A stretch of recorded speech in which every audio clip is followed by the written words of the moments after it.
നമസ്കാരം. കർക്കിടക മാസത്തിൽ രാമായണ പുണ്യം നിറഞ്ഞു നിൽക്കുന്ന ഈ ഒരു മാസം ആത്മീയമായും ശാരീരികമായും നമ്മൾ ആടിമാസം എന്നും അറിയപ്പെടുന്ന ഈ മാസം കാർഷിക മേഖലയെ ഒരുപാട് ബാധിക്കുന്ന മഴക്കാലമായതിനാൽ പഞ്ചമാസം എന്നും അറിയപ്പെടുന്നുണ്ട്. എന്നാൽ നേരത്തെ പറഞ്ഞതുപോലെ ശരീരത്തിനും മനസ്സിനും ആത്മീയമായി ഒരുപാട് ഉയരങ്ങളിലെത്തുവാൻ ഈശ്വരാധീനം ഏറ്റവും കൂടുതൽ അനുഭവപ്പെടുന്ന മാസവും കൂടിയാണ് ഈ പഞ്ചമാസം എന്നറിയപ്പെട്ടിരുന്ന കർക്കിടക മാസം. അതായത് നമ്മുടെ പുണ്യം നിറഞ്ഞു നിൽക്കുന്ന രാമായണ മാസം. ഇനി ഈ ഒരു മാസം എല്ലാ അമ്പലങ്ങളിലും രാമായണ പാരായണം ഉണ്ടായിരിക്കും. എങ്കിലും വലുതല്ലാത്ത രീതിയിൽ എല്ലാ ഗൃഹങ്ങളിലും രാമായണം വായിക്കുവാൻ ശ്രമിക്കാറുണ്ട് എല്ലാവരും. രാമമന്ത്രത്താൽ മുഖരിതമാകുന്ന ഈ ഒരു മാസക്കാലം ചെയ്യുന്ന സത്കർമ്മങ്ങൾക്ക് ഒരു വർഷം മുഴുവൻ ഫലം ലഭിക്കുമെന്നാണ് വിശ്വാസം. അതീവ പുണ്യം നിറഞ്ഞ ഈ കർക്കിടക മാസത്തിൽ നിത്യവും ഗണപതി ഹോമവും ഭഗവതി സേവയും ചെയ്യാവുന്നതാണ്. തടസ്സങ്ങൾ നീങ്ങാൻ ഗണപതിയെയും സർവ്വ ഐശ്വര്യത്തിനും ദുരിതമോചനത്തിനും ഭഗവതിയെയും ഈ മാസത്തിൽ ആരാധിക്കുന്നത് അതീവ ഫലദായകമാണ്. കർക്കിടക സംക്രമണം നടക്കുന്നതോടുകൂടി പുണ്യമായ ദക്ഷിണായന കാലം കൂടി ഇവിടെ ആരംഭിക്കുകയാണ്. ദേവന്മാർക്ക് പ്രിയപ്പെട്ട ഉത്തരായന കാലത്തിൽ നിന്ന് പിതൃക്കൾക്ക് ഏറ്റവും പ്രാധാന്യമുള്ള ദക്ഷിണായന കാലത്തിലേക്ക്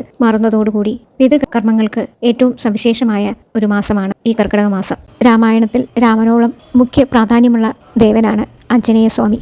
ആഞ്ജനേയ സ്വാമിയുടെ രാമഭക്തി നമുക്ക് നിർവചിക്കാൻ കഴിയാത്തതാണ്. നമ്മൾ ഹനുമാൻ സ്വാമിയെ ഭജിക്കുന്നതിനേക്കാൾ ഒരു തവണ രാമനാമം ചൊല്ലിയാൽ തന്നെ ഹനുമാൻ സ്വാമിയെ ഭജിച്ചതിന് തുല്യമായി. ഇന്ന് ഈ കർക്കിടക മാസത്തിലെ ശാസ്താപ്രീതിയോളം തന്നെ ആഞ്ജനേയ സ്വാമിക്കും ശനിയാഴ്ചകൾ വളരെ ആകുന്നതെന്തെന്നാൽ അതും പുണ്യപ്രധാനമായ രാമായണവുമായി ബന്ധപ്പെട്ട് കിടക്കുക. രാവണന്റെ തടവറയിൽ നിന്നും ശനിദേവനെ ഹനുമാൻ സ്വാമി രക്ഷിച്ചതിനാലാണ് ശനിയാഴ്ചകളിലെ ആഞ്ജനേയ ഭജനം പ്രധാനമാകുന്നത്.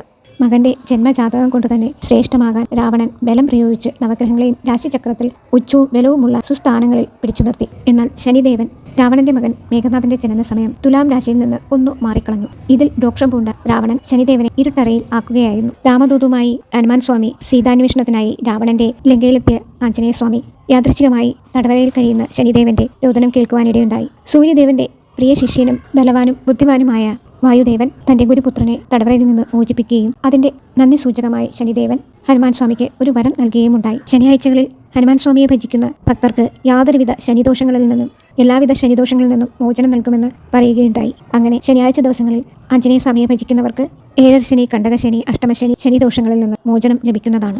അതിനാലാണ് ശനിയാഴ്ച ദിവസങ്ങൾ വായുപുത്രന് മറ്റ് ദിവസങ്ങളെക്കാൾ പ്രാധാന്യം ഏറുന്നത്. അതുപോലെ തന്നെ ഇന്നേ ദിവസത്തെ ഭജനം രോഗദുരിതങ്ങളിൽ നിന്നുള്ള മോചനവും ആഭിഷ്ടസിദ്ധിയും ജീവിത വിജയം എല്ലാം ഹനുമാൻ ഭജനത്തിലൂടെ ലഭിക്കുന്നതാണ്. ഇനി ഈ പറയുന്ന മന്ത്രം നിങ്ങൾ എന്നും ഒരു 11 വട്ടം ജപിക്കാവുന്നതാണ്. പ്രത്യേകിച്ച് ഈ കർക്കിടക മാസം കഴിയുന്നതുവരെയെങ്കിലും. അല്ലാത്ത സമയത്താണെങ്കിൽ എല്ലാ ശനിയാഴ്ചയും ചൊവ്വാഴ്ചയും വ്യാഴാഴ്ചയും നിങ്ങൾക്ക് ജപിക്കാവുന്നതാണ്. സർവ്വരോഗ ദുരിതങ്ങളിൽ നിന്നുള്ള മോചനമാണ് ഇതിൽ നിന്ന് നമുക്ക് ലഭിക്കുന്നത്. മന്ത്രം ഇതാണ്: ഓം നമോ ഹനുമതേ രുദ്രാവതാരായ സർവശത്രു സംഹാരണായ സർവരോഗഹരായ സർവവശീകരണായ രാമദൂതായ സ്വാഹ. അങ്ങേയറ്റം ഭക്തിയോടും വിശ്വാസത്തോടും കൂടി വേണം ആഞ്ജനേയ സ്വാമിയെ ഭജിക്കുവാൻ. എല്ലാവർക്കും ശ്രീരാമസ്വാമിയുടെയും ആഞ്ജനേയ സ്വാമിയുടെയും അനുഗ്രഹം ഉണ്ടാവട്ടെ എന്ന് പ്രാർത്ഥിച്ചുകൊണ്ട്